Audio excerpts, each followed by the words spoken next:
Alrighty. Good morning, everybody. Welcome to var dumps are for chumps, an introduction to Xdebug. Who here feels personally attacked by the name of this talk? That's good. That got you in the room. My name is Crampton. I work for an agency called MindGrub. We're in sunny South Baltimore. We do a lot of cool stuff. We do web apps, mobile apps for Fortune 100 companies. We're creeping into the government game. We are, building a robot that delivers snacks. We do a lot of cool stuff. I'm contractually obligated to say that we're hiring. So, if you're in the market, if you're a Drupal developer or a project manager, flag me down later. Typically, at the beginning of these sort of presentations, there's an About Me slide. And I was thinking about what to put on the slide, and I don't really have a web presence, and I don't really tweet a lot. In fact, about 10 years ago, when I was trying to get into the freelance web development business, I did what every freelancer should do and register, ColinCrampton.com. And I went to register ColinCrampton.com, and it was taken. That's crazy. It's an odd name. And I said, there's got to be a squatter. There's no way they have that domain name. And I went to the URL. Sure enough, a British mystery author who wrote a series of novels which are of middling quality had named his protagonist Colin Crampton, crime correspondent of the Brightening Evening Chronicle. And the resemblance is striking. So, I'm in a current dispute over this domain name. Anyway, this presentation is not about me, it's about you. And it's about you becoming better developers. I got a show of hands before I started. A lot of you are not using Xdebug, and you are, printing out variables to the front end. And that's kind of been the way people do it for a long time. What you're going to see today hopefully sways you to get Xdebug set up. I know it's a challenge sometimes, but to get Xdebug set up and start using it in your everyday development. I started using Xdebug 4 or 5 years ago, and I've never looked back. So if you're unfamiliar with Xdebug, what is it? It's a PHP extension that assists in debugging and development.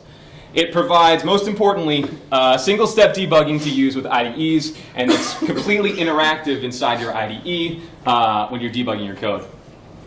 An early addition to Xdebug is that it makes var dump way cooler. It kind of cleans it up on the front end and gives you a lot of configuration options to change var dump. It's not why I use Xdebug, but it is, certainly a feature. It also allows for interactive stack traces inside of your IDE. So you can actually click around, and I'll show you this later, to show how your code execution moves from file to file and from function to function. It's also a very powerful profiler. If you've ever used anything like XHProf or even New Relic, it's kind of along the same lines. I probably won't go into that too much in my 30 minutes that I have here. But it's an extremely useful profiling tool as well. And very importantly, it's actively maintained. It was written 17 years ago, and it's maintained by the same developer. There are updates almost monthly. Xdebug keeps getting better and better. It's excellent. So about a week ago, maybe 2 weeks ago, I was giving an interview at my agency. Someone was applying for a senior software developer position, and they would be mostly focusing on Drupal. And we kind of got into the technical part of the interview, and I asked him, let's say you have a variable inside of one of your functions, and that variable is coming back with results that you wouldn't have expected. How do you inspect that variable? How do you figure out what that variable is? And this guy was a 10-year Drupal veteran. He was a 15-year PHP veteran. And his answer to that question was print R. He was printing out his variables to the front end. And that's kind of, the way things were done for a long time. On the other side, when interns start at my agency, if I spin them up on a Drupal project, I always introduce them to Xdebug. And I asked them a couple days ago, quick survey, since I introduced Xdebug to you guys, how often do you use it? And it's not doctored. Kristen said all the time. Donnie says, LOL true, all the time with 3 L's. And Sarah says constantly LOL. This is how the kids talk, I guess. But the important part is this line here. I don't think I could do anything without it, to be honest. And that's a crazy dichotomy between a 15-year veteran in the field who's never even heard of it and these interns who I give Xdebug to on their first day, and then they say, I can't do anything without it. So it's obviously very powerful. And I think a lot of people stumble when they're trying to get Xdebug set up. It's not the easiest thing to do in the world. Every single person here has a different local development environment, based on your OS, your IDE, how you're running PHP. And I think this quote by Derek Brethens, who is the author of Xdebug, really hits home. Users often cite that it's hard to set Xdebug up. Although after talking to some of these users, it often becomes clear that the problem is not so much on the Xdebug side of things, but rather other tools, their IDE, Docker, SE Linux, firewalls, etc. Improving this is a matter of education. And that's why I'm here. Unfortunately, what I can't do is stand up here and tell you how to get Xdebug set up on your device, because everybody's different. What I can do for the next 24 minutes here is show you why Xdebug is a great tool, and hopefully sway you into, putting your head down and actually getting it set up. And probably with, newer local development tools, it's probably way easier than you think to get it set up. So if you're asking how do I get set up, I can't show you that because, my environment's not the same as yours. In a nutshell, all you have to do is enable the Xdebug PHP extension and then configure your IDE to interact with Xdebug. Sometimes you'll need to install something like Xdebug Helper, which is a Google Chrome extension. But all that does is, in each and every request that you make in your browser, it just adds a little Xdebug cookie to let your IDE know that there's an incoming Xdebug connection. If you're unfamiliar with any of this, you'll get it in a second here.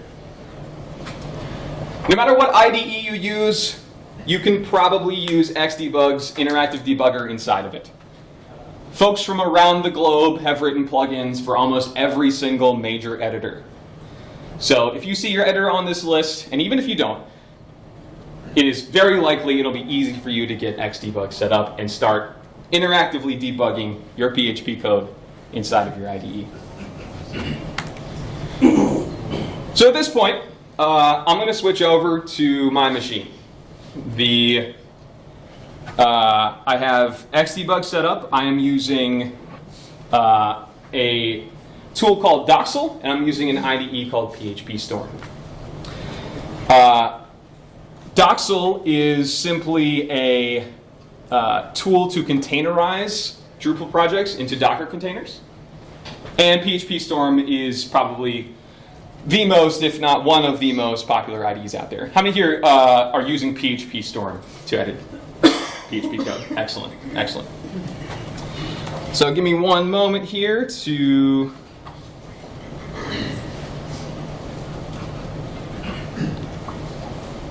excellent.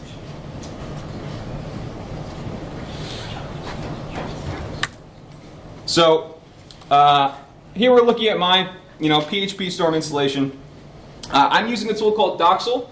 It's very similar to Lando. If you use Lando, it is a containerization tool to get Drupal all bundled up into a virtual container.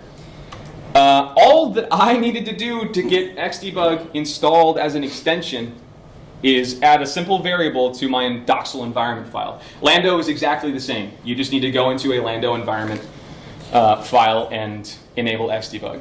If you're running code locally, like on a LAMP stack or XAMPP stack, you'll have to manually install the extension and enable it yourself. But if you're using a modern-ish virtualization tool, it's super easy.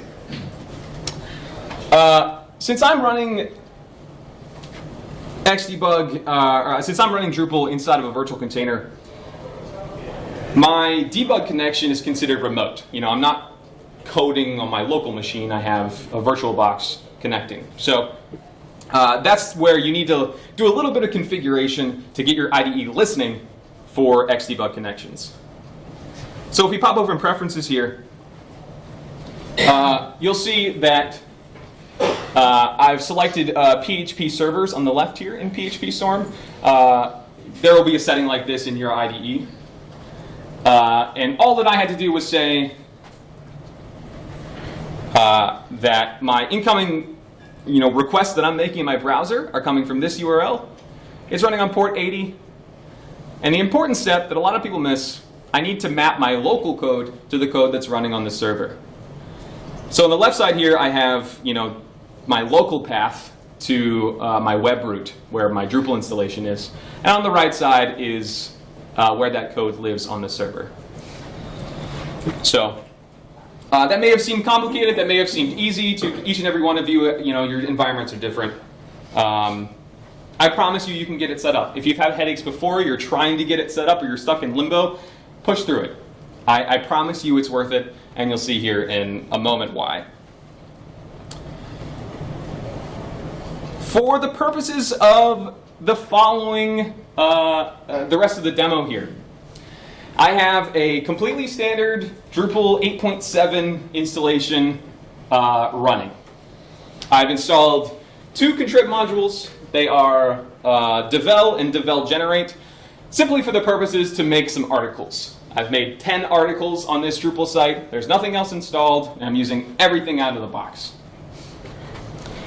I started to write a small custom module for this demo, and we'll take a look here.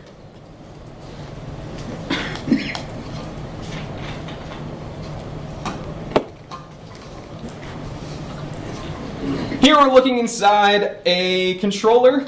If you're not familiar with Drupal 8, I won't go into what a controller is. I won't go into what a route is. But essentially what I'm doing right here is I am, on line 18, I am grabbing some nodes, which are my articles, and I'm loading them up. There should be 10 of them. Down here, this is a fancy way of casting var dump to a variable. And I'm simply returning that var dump so it can be displayed using a Drupal render array. So what I'm trying to show here is what Xdebug does to the var dump function. So if we go back over to our browser here, and we hit this route, and hopefully everything's still running, great. And here we have var dump for lesser chumps. What Xdebug does to var dump, it actually overloads PHP's var dump function. It wraps it in pre-tags, it'll add some classes to it, so you can color it as you wish. But something like this can be accomplished with modules that already exist. Like using devel module and using kint, you can print out arrays in a much prettier format than this.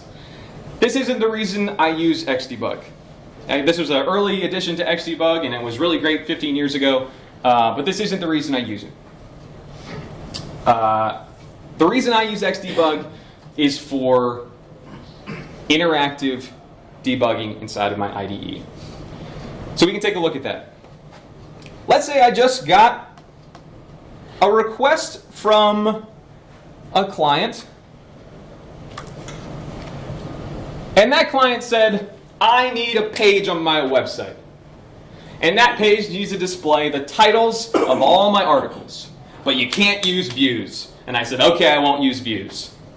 So I've written a small controller function to do just that, just to display the titles of these nodes. So I've written this tiny little function in Drupal 8. I'm getting the nodes here on line 38. For each of the nodes, I am adding that node's title to a render array, and then I'm returning the render array. So let's take a look at what that looks like in my browser.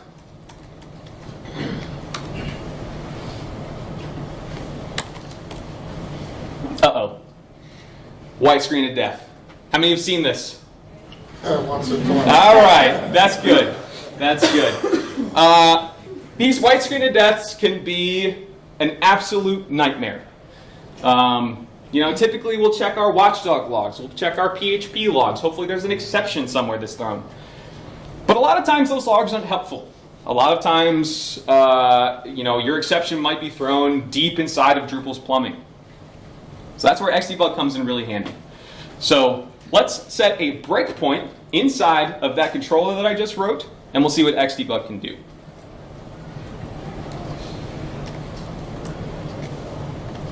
So in PHP Storm, I'm going to put a breakpoint on line 38. And what this will do is stop code execution right on this line. So let's zoom back out here. In the top right here, I don't know if you guys can see this. You can't, but I am telling PHP Storm to listen for incoming connections. I'll switch back over to my browser, reload, and we've broken on line 38. Code execution has stopped. If we switch back over to my browser, the page is still loading. We've essentially said, PHP, stop. Show me what you're doing. You'll see in my IDE here, we have a pane at the bottom. It's the debugger pane. We'll zoom in to make this a little more visible. There we go. On the left side here, we have our complete stack trace. You'll see at the very top is our controller, where we put our breakpoint. And at the bottom, we have index.php, where the request hit the server for the very first time. So hitting index.php, traveling up through all of Drupal's plumbing to finally hit our controller. On the right side here is every variable that we have in scope. I spend countless hours, I would say multiple hours a day, clicking inside of this window. Essentially what you're seeing here is every variable that we have available to us inside of this function, and it's completely interactive. So on the first line of this controller, we have a request, which is the request that came in from Symfony. We have the controller itself, and we also have some PHP global variables, get, post, cookie, files, all that good stuff. In fact, if we look inside of cookie here, you'll see that we have an Xdebug session cookie that my server has added to make this request. Xdebug functions like a VCR. Or for some of you, it functions like Netflix. If we look on the left side here, we have play, stop. This button will list all of our active breakpoints, and this will mute all of our breakpoints. So you can use this to, fast forward your code or stop it at any time. The buttons up at the top here in my IDE, step over, step into a function, or step out of a function. We can also run my code to wherever my cursor is in my IDE. Now, this is obviously just PHP Storm's implementation of their debugger. If you use Vim or Emacs or VS Code, they're all going to be almost identical to this. You're going to have play, you're going to have stop, you're going to have step in, step out, all these controls. So let's start using these controls in this example to figure out why we got that white screen of death. I'm going to step over line 38, where I got my nodes.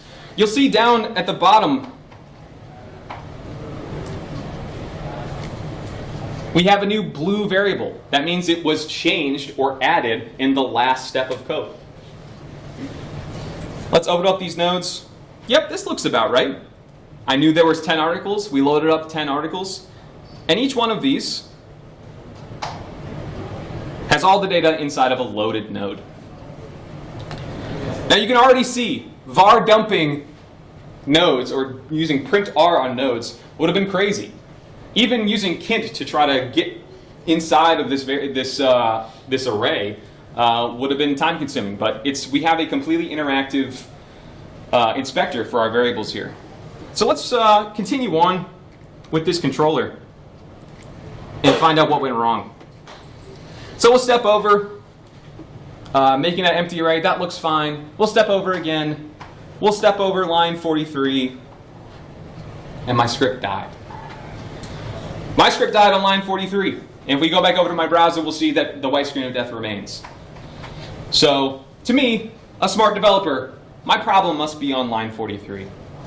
So let's move my breakpoint to line 43. Switch back over to the browser, reload, and now we're broken on line 43. Here I can show you another very useful tool inside of my IDE. My IDE will let me evaluate any PHP expression at this point in time. So any piece of code I type in this box, the interpreter will evaluate it like that. So if we look back up to my code, I'm putting node subtitle inside of paragraph tags. So maybe that's the problem. So let's evaluate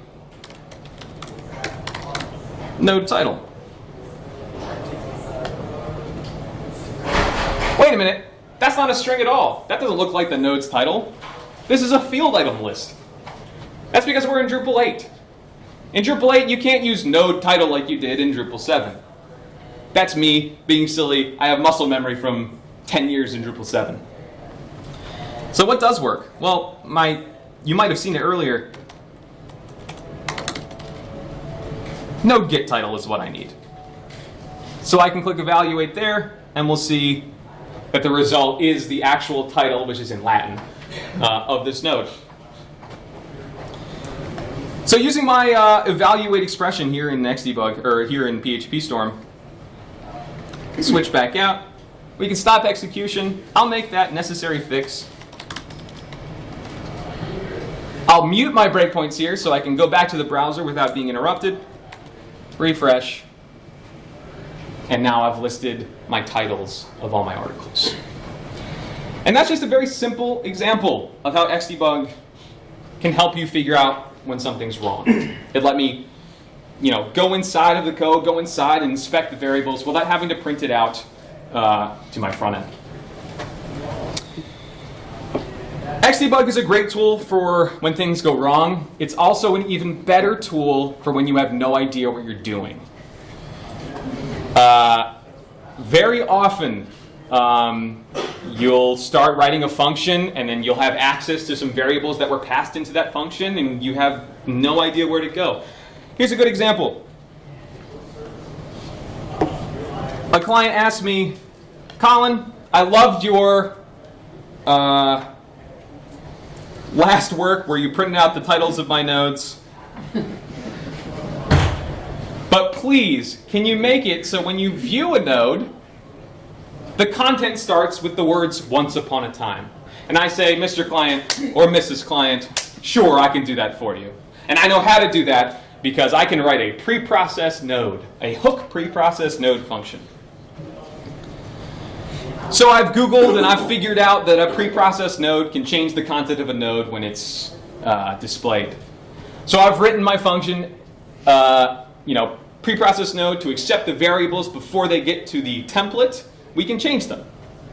But I have no idea what variables looks like.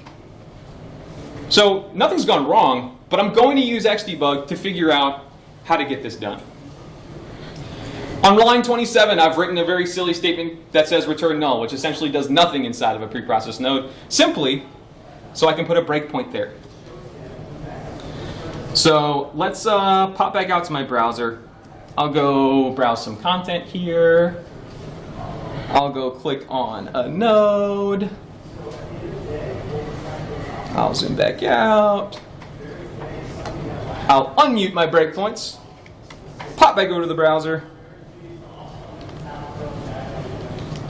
Refresh this node view. And we've broken on my return null statement. What does this let me do? Well, I can take a look at the variables being passed into this preprocess. So here are the variables that are, right before this hits the template. Well, I can see all my variables here. Now, from my Drupal expertise, I know the stuff that I'm looking for is in content body.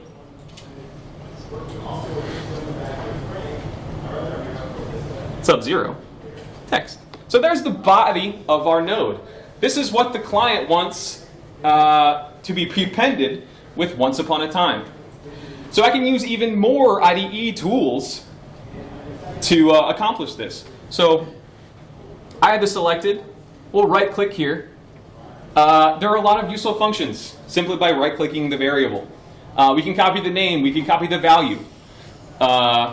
We can click this button that says Add to Watches, which will send the variable up to the top of the list and let you keep track of it through code execution.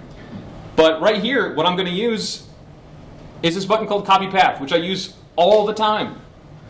I'll click Copy Path, switch back up to my code. And even though the debugger stopped, I can edit my code. I can just simply paste the location of that variable inside of that deeply nested array. So even if you found that variable inside of a kint or a var dump, transversing up the list and figuring out the keys of that array are made trivial by Xdebug in PHP Storm. So let's go ahead and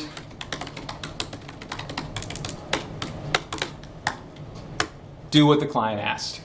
We'll say once upon a time. We'll stop execution, mute my breakpoints, hop back over to the browser, refresh, and there we have it. Once upon a time, prepended to the body of this node. Can you explain muting the breakpoint? What does that do? I'll get some questions after we're done here. Okay. Yeah. The other great thing about Xdebug is that it will help you learn what's happening underneath in Drupal code that you didn't write. So let's keep this breakpoint here. Refresh. And we're going to use our stack trace to see what's happening here. So simply one step up from this preprocess function, we're inside of thememanager.php, which is in Drupal core, the theme module. Let's click on that. And at the top of our IDE, it's actually moved our cursor to where the theme manager has entered my preprocessor function. And this is really, really useful to use. If you've ever had a form alter or a preprocess function and you're seeing things that shouldn't be there, you might have had the thought, man, there might be another module out there that's affecting the code before I even get it or after I get it. In an example like this, we can actually go back into Drupal's plumbing, figure out what Drupal's doing, and if we take a look down here and look at info preprocess functions, we can actually see every module that's affecting node via a preprocess function. So let's say the Bardic preprocess node was overwriting something that I did in my Xdebug demo preprocess. I can figure it out from here. I could transverse through the code and dive down deep into what's actually happening. All right, I'm running a little low on time here, so I'll switch to my last point here. What about theme templates? What about twig templates? In Drupal 7, if you're using Xdebug, it's super easy to put a breakpoint in a template because it's just a PHP file. In Drupal 8, however, we don't use PHP files in templates anymore. We are using twig files. However, if we have the devel module installed, we'll see on line 13 here, just by calling a function called devel breakpoint, this will actually halt execution just like a breakpoint would. I don't have to put a breakpoint here in my IDE. This will actually halt execution. I'll skip the live demo for that because I'm running out of time here.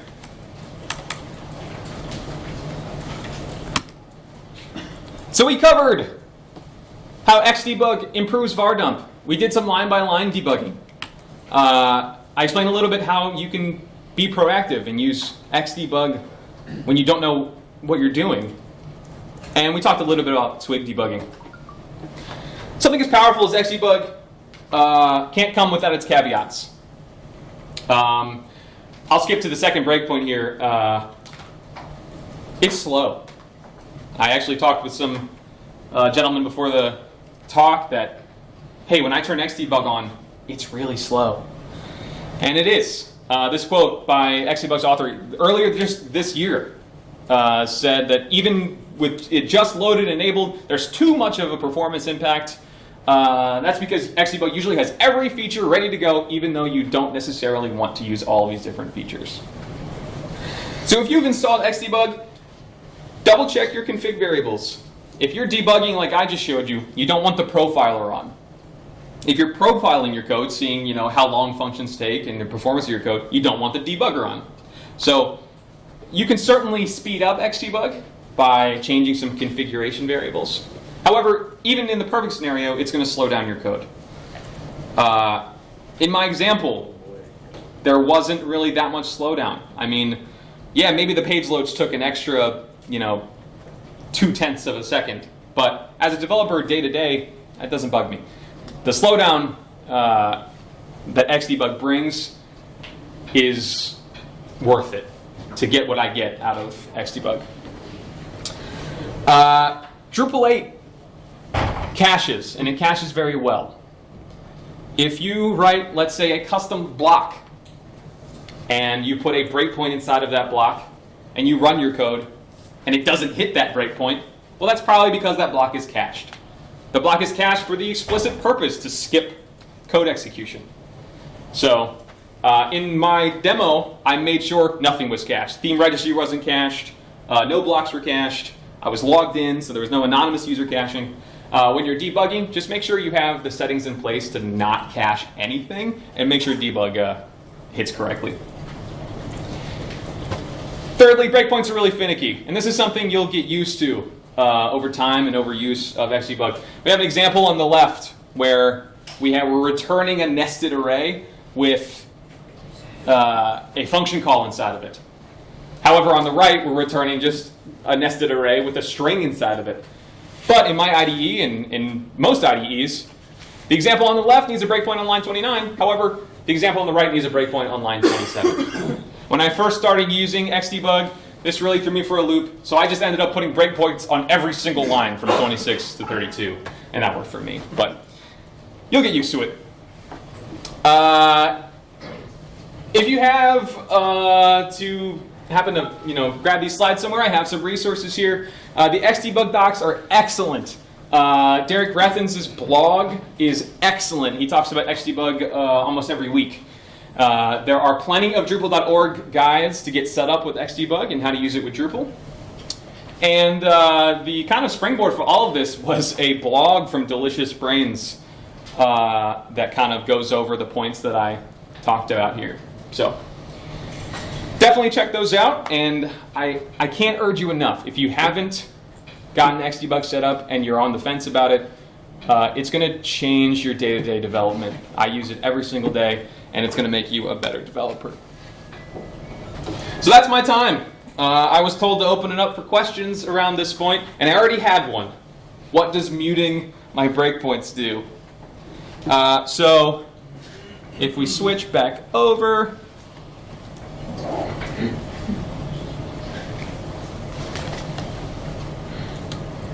so this, let's say I have a breakpoint here on line 29. That means every time I refresh my browser, anytime this code is executed, it's going to break and stop execution on line 29. However, if I click mute breakpoints, this little check button down here, that's just going to mean my IDE ignores all breakpoints and runs completely to finish.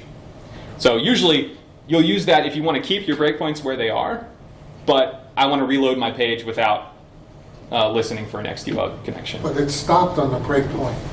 Right, so after you muted it, you refreshed the browser, it stopped on. I probably unmuted it. Oh. Yeah. I was probably. I work a little fast, so that was pretty quick.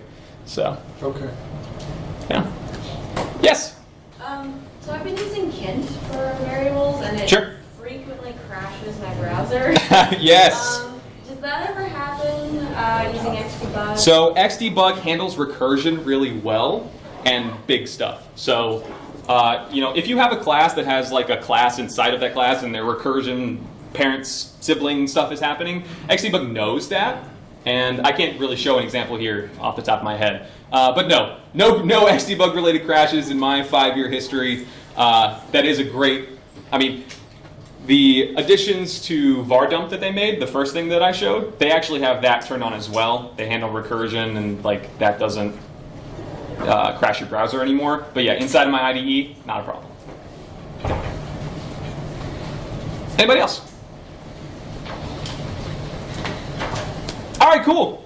Well, that's my email. If you see me around the conference, you have any more questions, feel free to flag me down. I hope everybody got something out of this, maybe learned something.